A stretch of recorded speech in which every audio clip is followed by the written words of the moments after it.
अस्सलाम वालेकुम dear students, आप देख रहे हैं अल सादिक इंस्टीट्यूट और हाजिर हैं हम लोग class 11 biology cellular life chapter की एक और न्यू वीडियो के साथ। आज की इस वीडियो के अंदर हम जिस टॉपिक का जिक्र करने वाले हैं वही हमारे पास parasitic nature of the virus.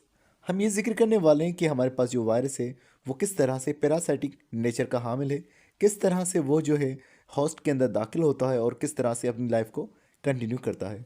तो लिखा हुआ है कि वायरस जो है पैरासाइटिक है, इसका मतलब यही होगा कि इसे अपने ज़िंदा रहने के लिए होस्ट सेल की ज़रूरत होती है और होस्ट सेल में जाकर ही ये अपनी लाइफ साइकिल को कंप्लीट कर पाता है।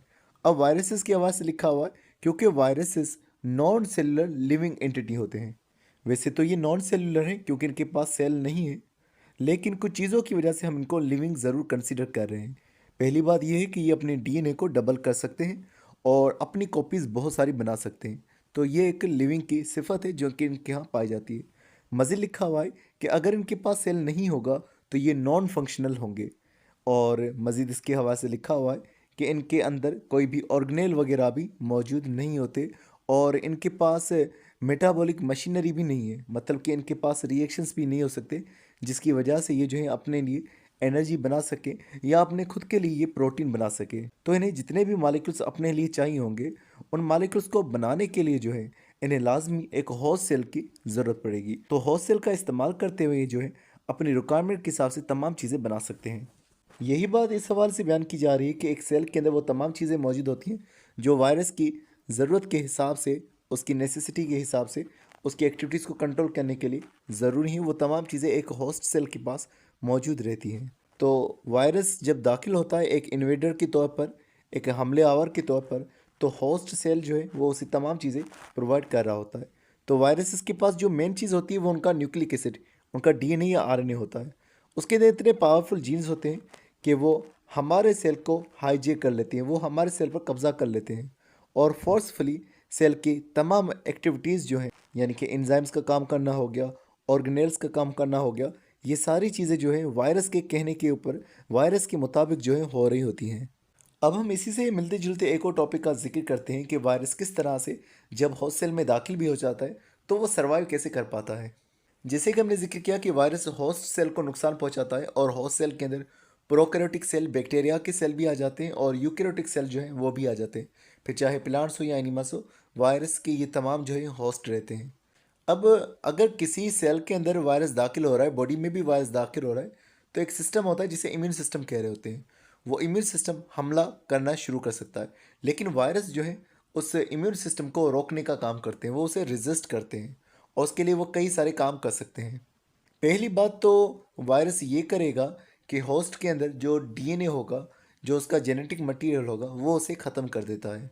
तो वायरस जो है, मिसाल के तौर पर अगर बैक्टीरिया को नुकसान पहुंचा रहा है तो वायरस एक एंजाइम को प्रोड्यूस कर रहा है जिसका नाम है एंडोन्यूक्लियस एंजाइम। और ये एंडोन्यूक्लियस एंजाइम जो है ये बैक्टीरिया के डीएनए को डिग्रेड यानी कि ख़त्म कर देगा। जब बैक्टीरिया का डीएनए काम करने का नहीं होगा, टूटा हुआ होगा, तो फिर वायरस का डीएनए जो है वो वहाँ पर मौजूद रहेगा और तमाम प्रोसेस रेप्लिकेशन का, अपने आप की कॉपीज़ बनाने का, ये जो है वायरस कंट्रोल कर रहा होगा। तो वायरस रेप्लिकेशन का प्रोसेस भी कंट्रोल करेगा जिसमें अपनी कापीज़ बनाएगा और उसके अलावा ट्रांसक्रिप्शन और ट्रांसलेशन यानी प्रोटीन बनाने का काम भी जो है वायरस कंट्रोल कर लेगा और इस तरह से अपनी मर्ज़ी के प्रोटीन जो है ये बना रहा होगा। और इस तरह से जब प्रोटीन बन चुके होंगे, वायरस का डीएनए भी बन चुका होगा, फिर ये आपस में जुड़ करके वायरस का एक प्रॉपर स्ट्रक्चर जो है बन चुका होगा। उसके अलावा वायरस के हवाले से लिखा हुआ है कि ये हमारे एक सिस्टम को, जिसे कॉम्प्लीमेंट सिस्टम कहा जाता है, वायरस उसे भी डीएक्टिवेट करते हैं। कॉम्प्लीमेंट सिस्टम क्या होता है? ये हमारी इनिएट यानी बाय बर्थ जो इम्यूनिटी है उसका एक हिस्सा होता है और इसके अंदर हमारे पास कुछ प्रोटीन्स होते हैं जो हमारे ब्लड में पाए जाते हैं जिन्हें हम प्लाज्मा प्रोटीन कह रहे हैं। तो ये प्लाज्मा प्रोटीन पर कंसिस्ट करने वाला एक सिस्टम होता है जिसे कॉम्प्लीमेंट सिस्टम कहते हैं और ये तब एक्टिवेट होता है जब पैथोजिन जो है वो डिटेक्ट होता है।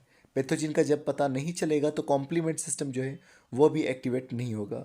अब वायरस क्या करते हैं कि वायरस जब होस्ट सेल के अंदर दाखिल हो जाते हैं तो वो कुछ ऐसे प्रोटीन बनाते हैं जो कि कॉम्प्लीमेंट प्रोटीन एक्टिवेटर के कॉपी होते हैं। जब कॉम्प्लीमेंट प्रोटीन एक्टिवेटर्स की जगह वायरस के प्रोटीन आ जाएंगे तो कॉम्प्लीमेंट प्रोटीन जो है वो एक्टिवेट नहीं हो पाएंगे और जब कॉम्प्लीमेंट प्रोटीन एक्टिवेट नहीं होंगे तो वायरस के खिलाफ कोई भी अमल जो है नहीं किया जाएगा। वायरस जो है कुछ और प्रोटीन्स को भी नुकसान पहुंचाता है, जैसे कि वायरस जो है इंटरफेरॉन्स को भी ब्लॉक कर देता है।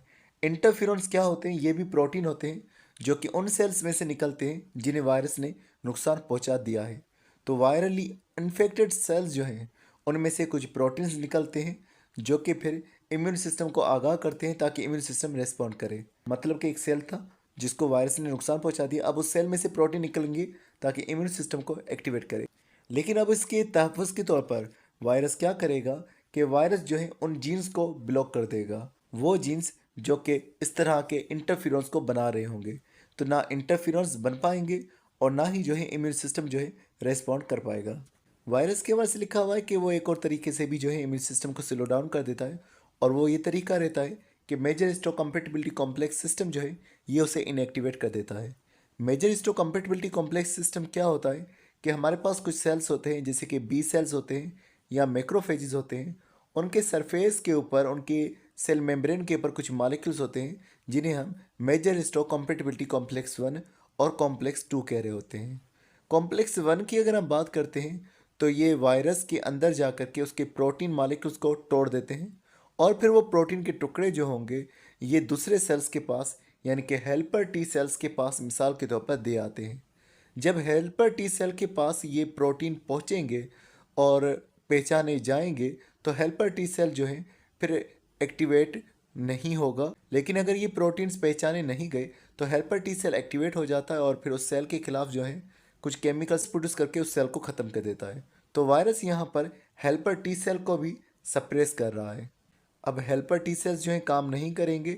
MHC जो है मेजर हिस्टोकम्पैटिबिलिटी कॉम्प्लेक्स जो है अगर वायरस के टुकड़े लेकर भी आया है तो भी हेल्पर टी सेल्स जो है ठीक से रेस्पॉन्ड नहीं कर पाएंगे, जिस वजह से हेल्पर टी सेल एक्टिवेट नहीं होंगे, वो आगे के सेल्स को भी खबरदार नहीं करेंगे और वायरस का डिटेक्शन जो है वो भी हमें पता नहीं चलेगा। मज़ीद यहाँ पर लिखा हुआ है कि कुछ वायरसेस ऐसे भी होते हैं जो बी सेल्स के एक्टिवेशन को, बी सेल के काम करने को भी रोक रहे होते हैं। तो वायरसेस जो है ऐसा सिस्टम डेवलप कर देते हैं जिसकी वजह से बी सेल अपना काम नहीं कर पाते। होता इस तरह से कि बी सेल्स जो हैं जब डिटेक्ट कर लेते हैं वायरस को तो उसके खिलाफ एंटीबॉडीज़ बना लेते हैं और एंटीबॉडीज़ जो है उस वायरस को डिस्ट्रॉय कर लेंगी। लेकिन यहाँ पर मामला इस तरह से होगा कि बी सेल्स को पता ही नहीं चलेगा कि वायरस की एक्टिविटीज़ क्या हो रही हैं।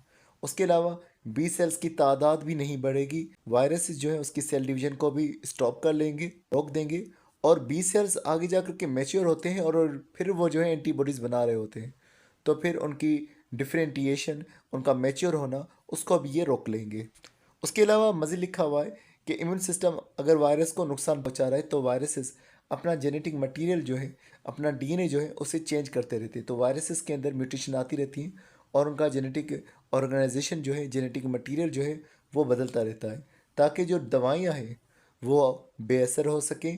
पहले दवाई वायरस को नुकसान पहुंचा रही थी, वायरस अपना जेनेटिक मटेरियल चेंज कर देगा और वो दवाइयाँ वायरस के खिलाफ असर नहीं करेंगी, और वैक्सीन्स वगैरह जो हैं वो भी वायरस के खिलाफ जो है लेस इफ़ेक्टिव हो जाए। और वायरस उस सूरत के अंदर जो है, क्योंकि दवाई काम नहीं करेगी तो वायरस जो है होस्ट सेल के अंदर ज़्यादा देर तक रह पाएगा। तो इस तरह से वायरसेस इम्यून सिस्टम को स्लो करके, होस्ट के DNA को ख़त्म करके होस्ट सेल का हिस्सा बन करके रहता है और उसे बीमार करके ख़त्म कर देता है। तो डियर स्टूडेंट्स, आज के बस इतना ही था। उम्मीद करता हूँ ये वीडियो आपको पसंद होगी। इंशाल्लाह मिलते हैं नेक्स्ट वीडियो में। तब तक अपना बहुत सारा ख्याल रखिएगा। अस्सलाम वालेकुम।